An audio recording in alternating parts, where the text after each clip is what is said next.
So this is a very rambly and non-coherent criticism of Tomb Raider Live.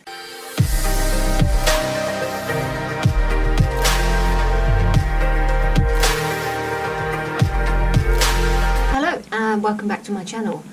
Today I'm at home for a short time before getting off to work in the afternoon, and I had a few minutes with my tea to talk to you guys about an experience that me and Ollie went on a couple of weeks back, which was the Tomb Raider Live experience in Camden. We went on this activity, it's kind of like an escape room type thing, because I was just bumbling around Camden one day and I happened to see it when I was walking past like the part of Camden where there's like the stairs down and like the Amy Winehouse statue, Cyberdog and all those and all the crepe shops and all of that bit. So if you're a Londoner and you know, especially if you've been to North London, you've been to Camden, you'll know the kind of area that I'm talking about.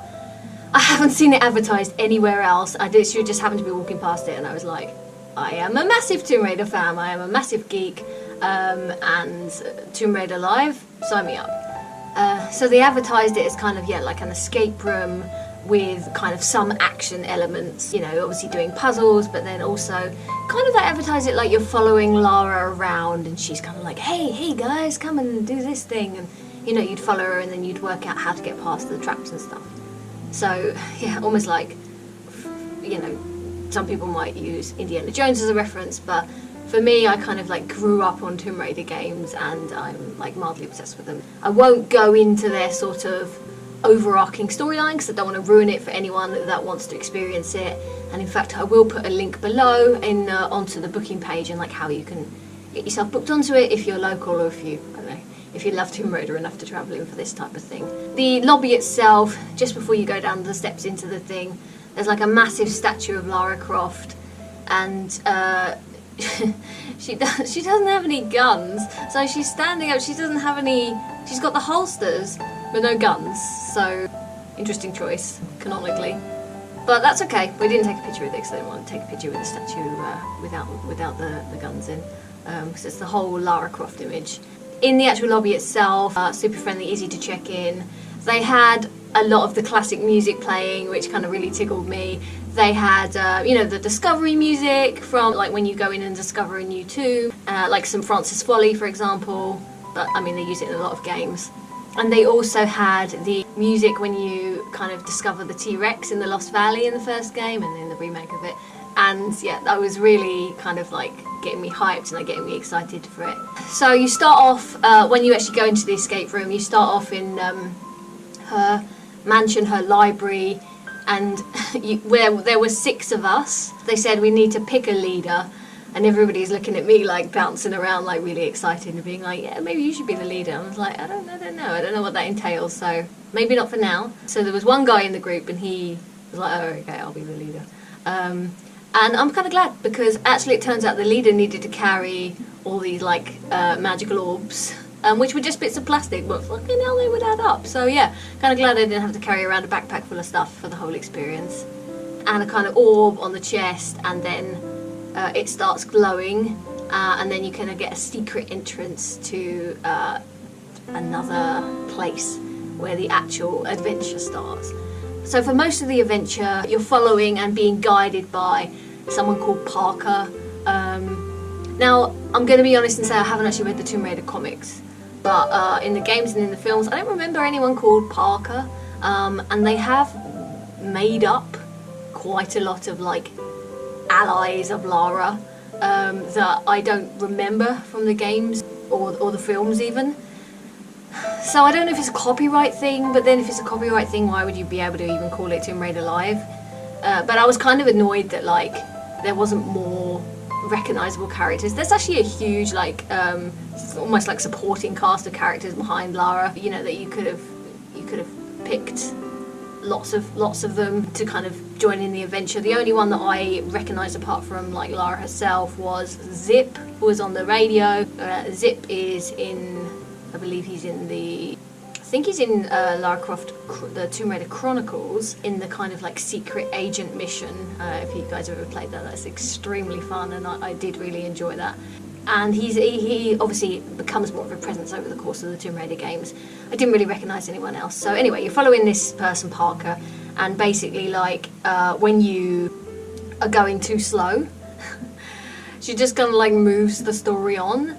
But actually, it was all quite rushed. I found that it was, you know, you go into a room, you've got, you know, you're scrabbling around. She's like, oh, just, you know, like, see what you can find. And then you're just like, okay, like scrabbling around, like, and then you're like, oh, there's an obvious puzzle on the wall here. and Barker's like, well, that might be how you perceive it, but maybe there's something to be found. And I was like, it's a puzzle though. There's like a big like furnace with like furnace pieces missing, like lined around the room. That's one of the first puzzles, so it's not ruining too much for you. Yes, so my basic point is that there's things where, for example, you have to translate parts of letters, and there's not enough time at all. It's way too rushed in each room, and I actually think the reason behind that might be that they've included a huge amount of rooms in there. I haven't even counted, but like, I'm sure over 10 different like scenarios that you go through, and that's great, and I really enjoyed that. That was actually really awesome. The variety, guys, was amazing, and you had like loads of good ideas about it, but when you have puzzles that involve translating something and then moving or sliding something around, or you know, something, you know, slotting things in places, there's not enough time for a group of, you know, I was there with Ollie, but essentially there were like 3 pairs, and we didn't know each other that well. We didn't really have any like kind of like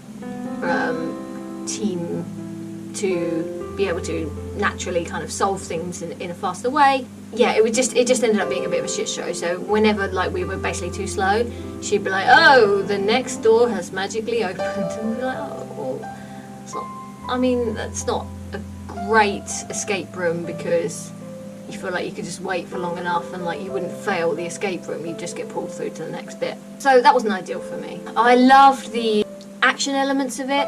I loved the, you had a bit where you were shooting like crossbow bolts at like people that were following your car. That was awesome. Bits where you had to like crawl like under this boulder, and bits where you had to like crawl through this dark cave setting, so just be aware if you've got claustrophobia that's obviously gonna have an impact. And you also had a zip wire, which just to add a note of complaint here, that they said was you were gonna get a picture at the end of you going down the zip wire, which would of course be awesome, but the camera wasn't working. So when I was like, oh my god, I've got a picture of me on the zip wire, the camera wasn't working. It flashed, but it didn't actually work.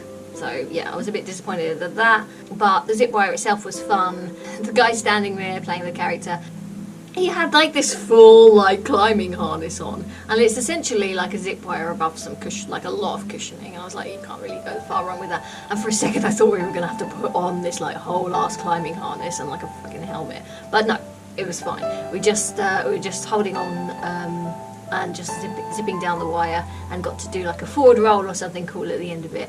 So yeah, that was really awesome. So yeah, I have to say that the action elements were mostly good.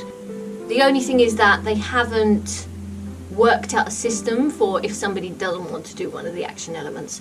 So I have, as I've talked about before on this channel, I have a lot of like musculoskeletal problems, and I do as much as I can, but if I get a sense like, oh no, this is not going to be good for me, like I can just get a sense of this is going to be dangerous, so this is not going to end up well. I don't think it's a particularly special sense, I think everybody has it, but maybe it gets more finely honed as you get older. So yeah, there was a bit where you had to like fall backwards. I actually think if it had been a fall backwards into water, that would have been kind of cool, but it was a fall backwards in just like onto a mat, but it was actually not as soft as the zip wire mat, and the drop was enough, maybe like a person and a half, to, yeah, I don't do proper measurements, apparently I measure everything in people. It was enough to potentially cause like some injury, possibly. So being a little bit more cautious on that. Ollie like kneed herself in the face. She fell backwards and her knee shot up, and she like kneed herself in the face. Another one of the guys said he like actually twisted his ankle a little bit as he kind of landed, or like jarred himself a little bit. So when I said, oh, you know, they were like, yes, you must prove your braveness to the temple gods by taking this backwards fall, and I was like, is there a way I can prove my braveness without, you know, falling backwards onto this slightly questionable mat, and they hadn't thought about it at all. So they just need to consider people that are mostly able to do stuff but can't do X or Y Z thing, and I definitely did communicate that to them beforehand in their form, or even just might be frightened or not want to do it. They were like, oh no, I didn't, just climb down, I guess. Like, you know, they hadn't even thought about it at all. So that needs to have been thought about. Story elements, I won't make a critique on those because I don't want to end up ruining the story for people that might want to go and experience it. But I will say that Lara does not show up. So let that sink in. Lara Croft, you get one audio recording with like Alicia Vikander's face on it, but like literally just a still image of her like telling you the original thing that you need to do. And then in the end like sequence, there's like a baddie that you need to try and like stop him from taking over the world with this with this artifact. And it's a silhouette. I think it was a real person, but you know, you only ever see them in silhouette, and they're right up. They don't even come into the arena where you are, and it almost looks like it's like there's a pipe-tuned voice saying like, "You won't get away with this," and then like an actor's silhouette like just going. And it honestly, it was, you know, I was like, I couldn't even see if it was actually an actress standing there, or if it was something like the Home Alone like things on the silhouettes in the windows, and with like tape and like string and like kind of just, yeah, very disappointing, honestly.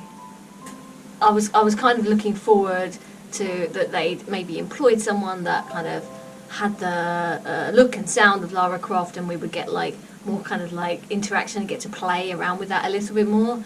And it was nothing. It was just like an audio recording, and then another audio recording at the end saying "well done team," and then like this like silhouette, and then like the sound of a gunshot. And I was like, mate, if you had guns you could have literally just shot him. But anyway, sound of a gunshot, and then her going "well done team," like you're, you know. So to call it Tomb Raider Live, when yes there are tombs and there is action and there is adventure, but where's Lara Croft? Because that's what I wanted. I wanted Lara Croft, and I didn't get her. So overall, I'd say if you are a Lara Croft fan, to go and do it, because it is a solid like escape game. Even if you just like escape type games, it is solid in that aspect. But if you're going there more for like kind of like the nostalgia and to indulge into that like Tomb Raider Lara Croft world, there's not that there. Also, this is a really minor point, but the butler was like on the plane on the way back, and I made some little joke like, "Oh, how did you get out of the larder?" And anyone that's played the Tomb Raider games, especially the original PS1 games, knows that I'm referring to like the silly little trick that you can do in Tomb Raider 3, where you can like get the butler to follow you into the larder and then like roll over him and then close the door. And you know what I was talking about. That made me feel very sad and very old.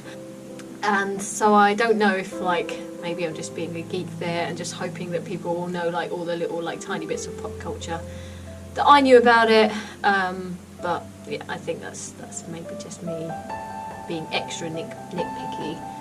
So this is a very rambly and non-coherent criticism of Tomb Raider Live. I would say good points. The action, I did like the storyline actually. Bad points, felt kind of rushed. No kind of alternative routes for people that didn't want to do certain elements. And back to the bad points, there were no kind of like characters I recognised apart from Lara Croft, and she wasn't even like in it. It was just like a random silhouette up there. But if you like Lara Croft and if you like Tomb Raider, it's gonna be hard pressed to tell you not to go and play the Tomb Raider Live experience. is pretty fucking expensive, so just take that into account. I think we paid like £37. I would have gone and played it, even if I maybe would have heard a couple of negative things about it, because I'm such a fan, and yeah, I would really enjoy like kind of doing anything with that kind of theming. So that's the review really. Anyone else that has played it or even had a hand in like organising it, I would love to hear your feedback. You know, what you thought of it, what you thought of the like storyline, action elements, how kind of faithful it was, or how faithful we can expect it to be. Yeah, and I guess keep tuned on my channel. We just did a walk in Devon, so we're going to be uploading that very soon. Thanks again for watching, and hope to see you soon.